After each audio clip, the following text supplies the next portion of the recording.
اعوذ باللہ من الشیطان الرجیم بسم اللہ الرحمن الرحیم۔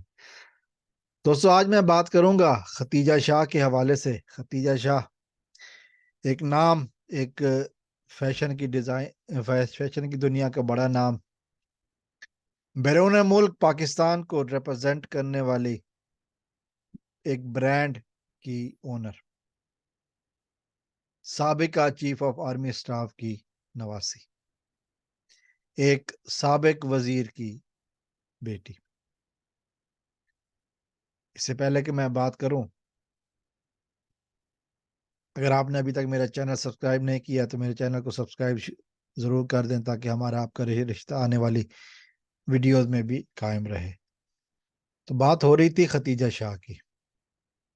ختیجہ شاہ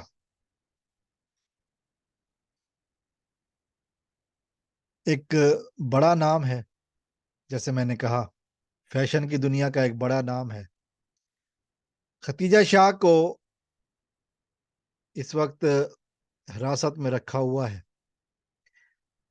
سننے میں آیا ہے کچھ میڈیا رپورٹس میں چلی ہے کہ ان کے حوالے سے بڑی بڑی سفارشات آئیں لیکن کوئی کام نہیں بنا۔ جہانگیر ترین کی بیٹی کی بھی سفارش آئی لیکن بات نہیں بنی۔ شاید کچھ اس سے بھی اوپر افراد کی سفارش بھی آئی لیکن آگے کام نہیں ہوا۔ اور جو اطلاعات ہیں وہ بہت خطرناک ہیں، بہت پریشان کن ہیں۔ جو میڈیا رپورٹس چل رہی ہیں، ان کی طبیعت خراب ہو گئی ہے، دمہ کی مریض ہے، وہ جوان لڑکی ہے، دمہ کی مریض ہے، طبیعت خراب ہو گئی ہے اور ان کو شاید ہسپتال لے جایا گیا۔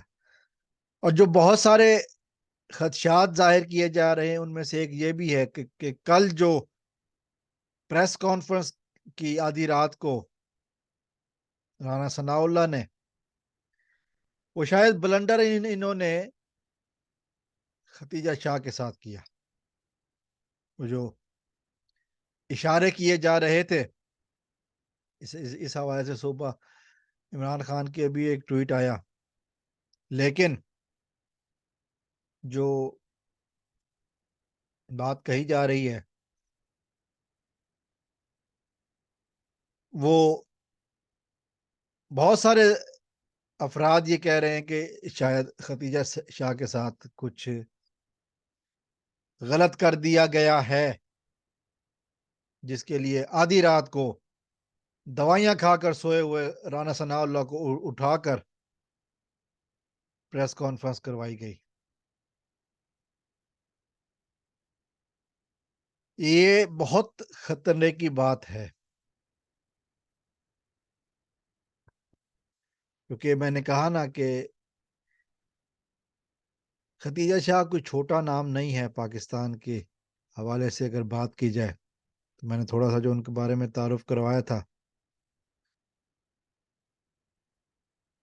وہ یہی تھا کہ ایک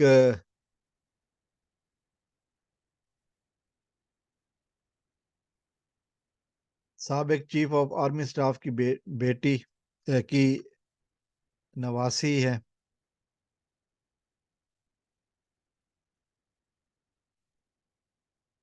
ایک سابق وفاقی وزیر کی بیٹی ہے، اور پاکستان، بیرون ملک پاکستان کو ریپرزینٹ کرنے والے ایک بہت بڑے کپڑوں کے برانڈ کی مالک ہیں، جس کو زاہا بھی کہتے ہیں، اور ایک اور برانڈ ہے جس کو ایلن بھی کہتے ہیں۔ یہ ختیجہ شاہ کا تھوڑا سا تعارف ہے۔ اس کے بعد ایک پریس کانفرنس کروائی جاتی ہے جو سامنے آتی ہے ختیجہ شاہ کی، اور وہ موبائل فون پر دیکھ کر انگلش پڑھ رہی ہیں، انگلش میں ان سے موبائل فون پر جس طرح وہ پڑھ رہی ہیں دیکھ کے۔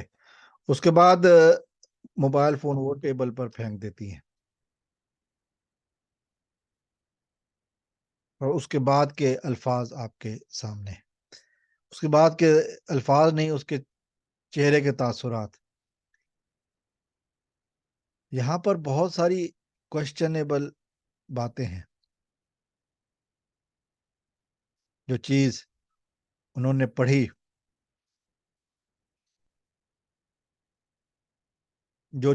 پڑھی، کیا وہ اپنی مرضی سے پڑھی؟ اس کے بعد جو چہرے کے تاثرات دکھے موبائل فون پھینکنے کے بعد، وہ کیا تھے؟ پھر جو سب سے بڑی بات ہے کہ اب 2 دن کے بعد کیا ہوگا، کیونکہ 30 تاریخ تک وہ ضمانت حراست میں ہے. اس کے بعد کیا ہوگا؟ طلعت حسین نے کہا کہ اگر اس طرح بیان پڑھ کر، لکھے ہوئے بیان پڑھ کر اگر ان کو چھوڑ دیا جاتا ہے تو یہ سہولت باقیوں کے لیے بھی ہونی چاہیے. بہرحال ایک چیز تو طے ہے کہ لوگوں کو اس بنا پر قید کیا گیا ہے کہ ان کا تعلق عمران خان سے ہے، اور اس بنا پر چھوڑا جا رہا ہے کہ وہ عمران خان سے لا تعلقی کا اظہار کریں. یہ روش کہاں تک کامیاب ہوتی ہے دیکھتے ہیں. لازم ہے کہ ہم دیکھیں گے. السلام علیکم ورحمۃ اللہ. پاکستان